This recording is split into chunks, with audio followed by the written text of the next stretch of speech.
Sa tingin niyo, ano ba dapat yung pagitan ng bawat isang bakal na yan? So malaking tulong to sa mga kagaya ko na hindi eksperto pagdating sa paglilibel.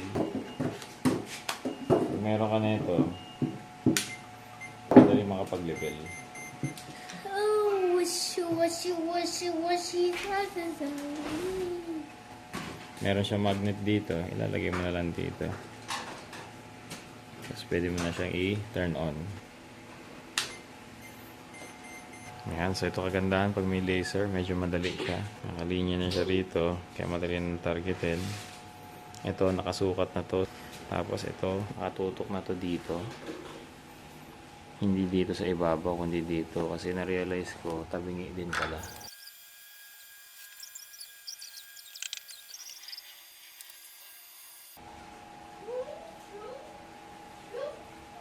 Ang lababo natin ay ibabase lang natin kung gaano kakapal to. So kung yan na ang pinakaibabaw, tingnan natin kung ilan lang kapal. So ito ay 4. So gagawin lang din natin 4 yan pababa para pantay siya.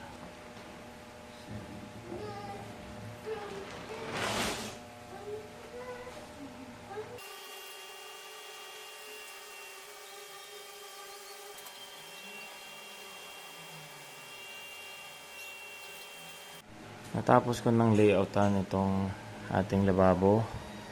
At ngayon maglalagay na ako ng mga bakal-bakal.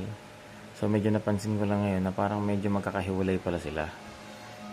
So sa tingin niyo, ano ba dapat yung pagitan ng bawat isang bakal na yan? Pa-recommend naman po ako mga lodi.